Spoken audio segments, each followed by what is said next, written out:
Désir d'enfant, conception, grossesse, naissance et premiers mois, nos invités nous racontent leurs petites et grandes histoires dans Aternité. Aternité, c'est le podcast autour de la naissance, de la paternité et de la maternité. Je suis Clémentine, et lui, c'est Marc. On sait comment naissent les bébés, mais comment naissent les parents d'aujourd'hui ? Parce qu'il y a autant de réponses qu'il y a de parents, on vous propose de revenir sur ces chamboulements avec certains d'entre eux. Voici leur histoire.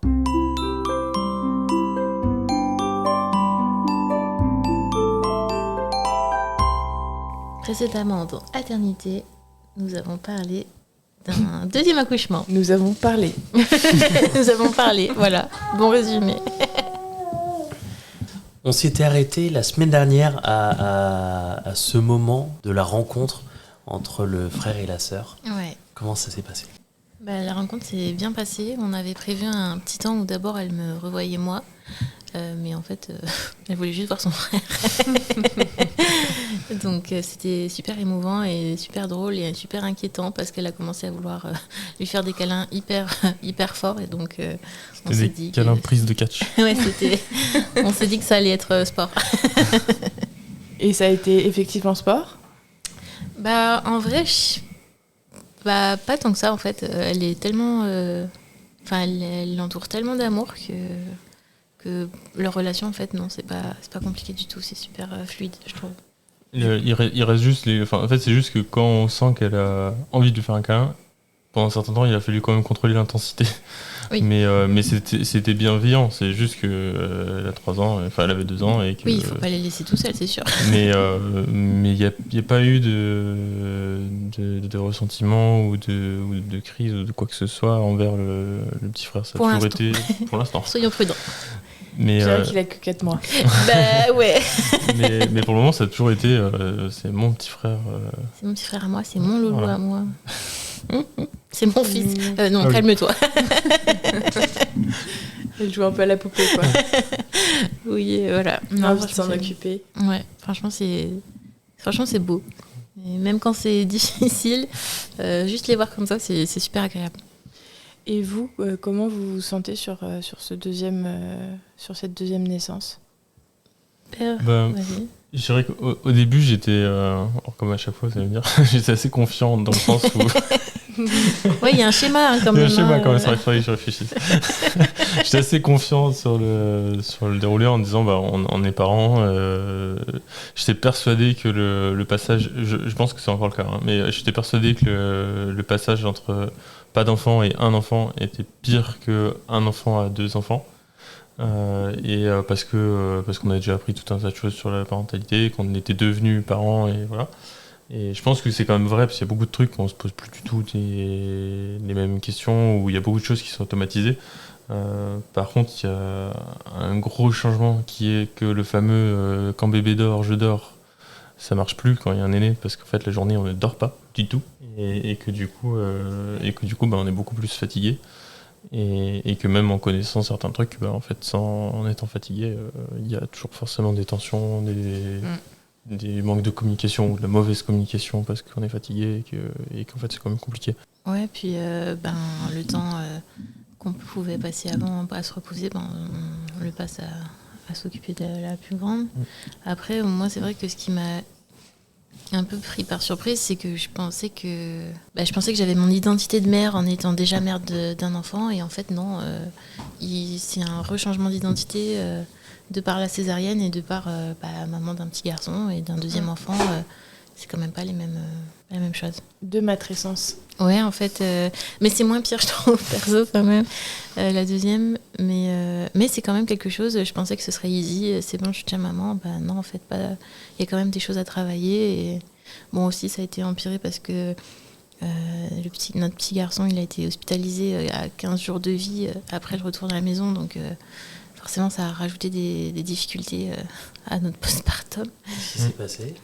Il a fait une infection.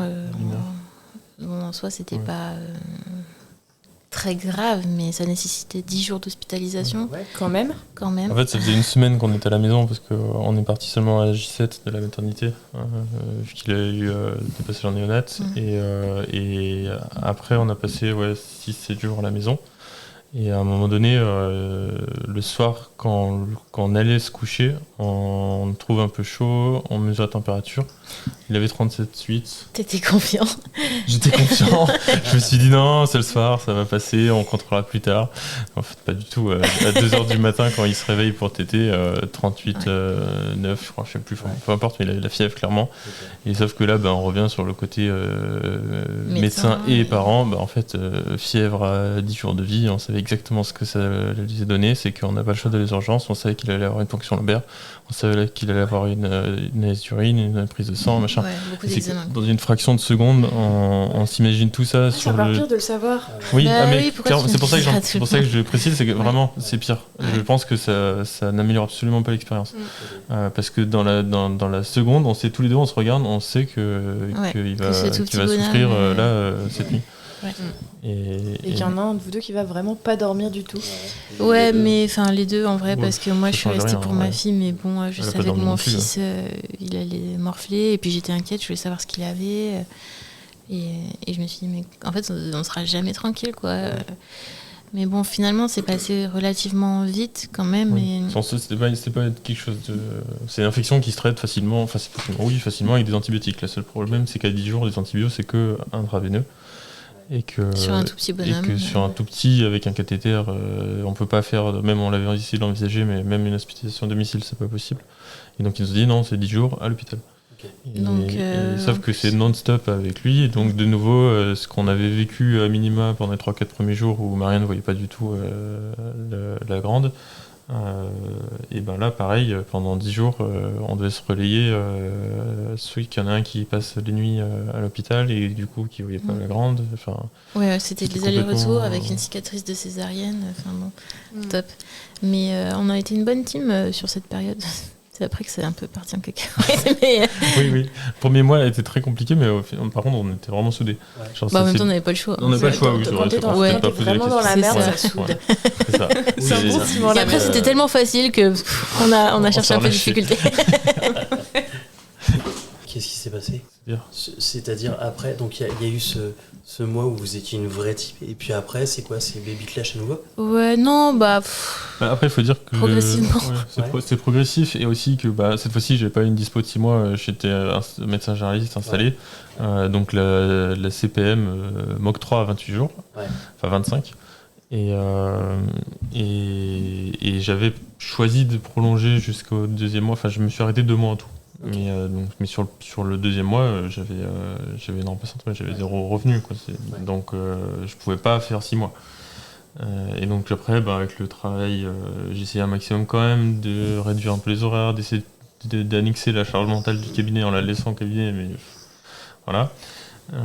Et donc l'un dans l'autre, c'est toujours un peu, il y a la fatigue, la routine, je pense il n'y a rien de spécial, mais mais tout fait que. Et on n'avait pas du tout parlé de reprise du travail pour toi, Marianne, pour la première. Oui, c'est vrai. Mais est-ce que c'est différent pour le deuxième ? Parce que tu me disais que tu t'avais repris tes activités donc il y a 4 mois. En fait, pour ma première, j'étais interne et donc j'ai repris quand elle avait à peu près 6 mois. En stage plein temps, du coup. Ouais, mais ça va, j'avais été fléchée, c'est-à-dire qu'on m'avait donné un stage assez cool. Parce que j'étais jeune maman un peu en détresse. Donc c'était cool. Et là, ce qui est un peu... En fait, c'est un postpartum bizarre parce que, en fait, j'ai mon livre qui est sorti le jour de la sortie d'hospitalisation du petit bonhomme.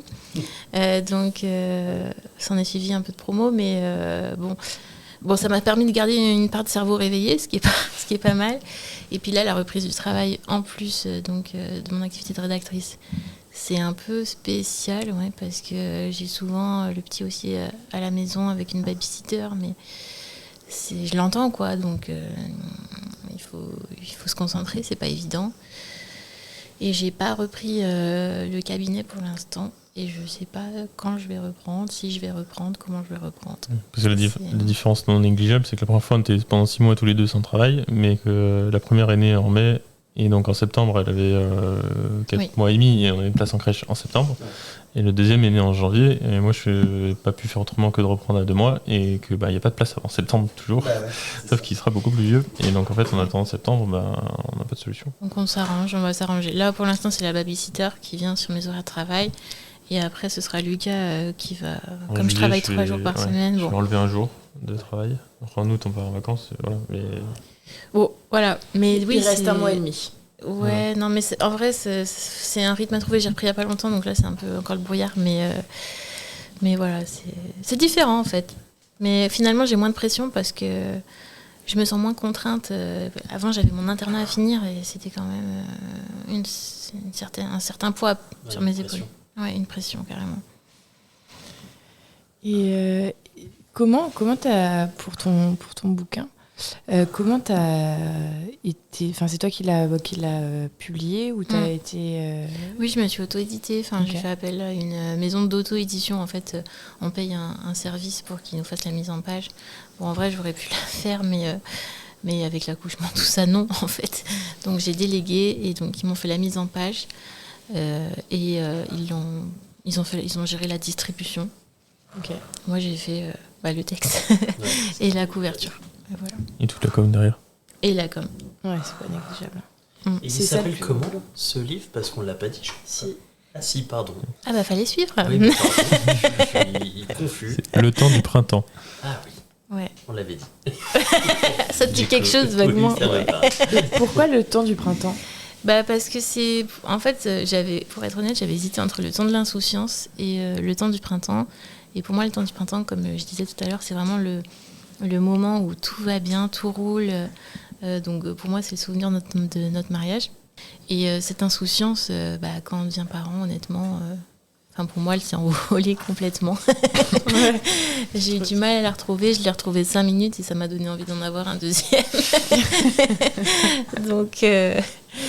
Donc voilà, c'est toutes ces questions-là que soulève la maternité et on ne se rend pas compte de tout ça avant de devenir maman et papa, j'imagine aussi quand même.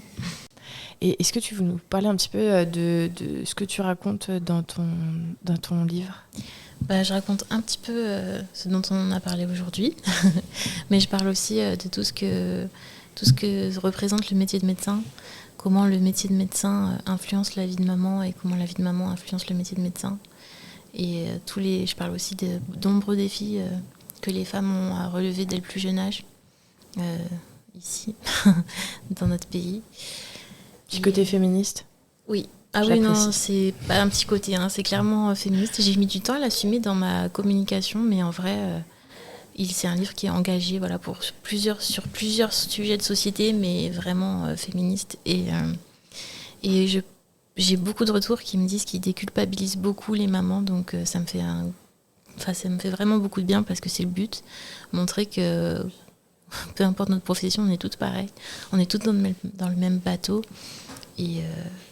Et voilà, on se pose toutes les mêmes questions. Et au niveau féministe, on a toutes aussi nos biais misogynes parce qu'on a grandi dans cette société. Donc voilà, on a toutes beaucoup de choses à déconstruire et personne n'est parfait. Et voilà, no stress. C'est un joli mot. Le mot de la fin. Ouais, c'est ça. Et alors, ce dernier chapitre. Lucas, on t'écoute. Faut l'acheter, du coup. Merci. Et où est-ce qu'on peut le trouver ? On peut le trouver en librairie, il faut le commander, en ligne. Il y a un format numérique et un format papier. Et voilà. Et sur le numérique, tu touches tous les droits d'auteur, non ? Et je touche un peu plus. En fait, j'ai tous mes droits d'auteur. Quoi ? Prenez-le en ligne. Non, mais c'est moins cher. Je crois que ça peut être pareil. En fait, ça me rapporte pareil. En pourcentage, c'est un peu mieux sur en ligne, mais la marge est la même en fait. En brut, c'est pareil. C'est juste qu'effectivement, il coûte moins cher en version. Mais moi, je suis un peu digitale, fâchée avec les chiffres, donc j'avoue, je sais pas trop. Prenez-le comme ça vous plaît. Merci beaucoup d'être venu jusqu'à nous. Merci à vous. C'était génial. Ouais, c'était trop cool. On a vu le bébé garçon, du coup. Oui. Nous, on a ça fait très bizarre. On a flouté les noms. On a fait bip. On aurait dû faire bip, ça aurait été trop marrant. Il aurait fallu faire 2 bips différents. Mais si ça se trouve, Ouais. va falloir qu'on mette des bips. Non. Parce qu'il y en a Non, peut-être je crois un ou pas. deux qui- Non, En il y en vrai, a je pas. crois pas. Je crois pas. C'est qu'il y en vrai ait. Non, mais c'est vrai que J'ai se bugué rend à un pas moment compte. donné, On se rend pas mais compte. je me suis arrêté. les prénoms des enfants, je les ai même pas notés dans mon livre. Donc, Ouais. c'est vrai que, je sais pas, pour l'instant, on veut pas Ouais, je comprends. les donner. Chacun ses choix. Aussi parce qu'ils sont trop stylés et qu'on veut pas que vous nous copiez. Eh ben, merci beaucoup. Ouais. Bah, merci à vous. Merci Pour à vous. notre histoire. Et le bébé d'or. Et le bébé d'or. Enfin. C'est toujours comme ça. Et du coup, on vous dit à la semaine prochaine pour une nouvelle histoire. Bisous. Bisous. Salut!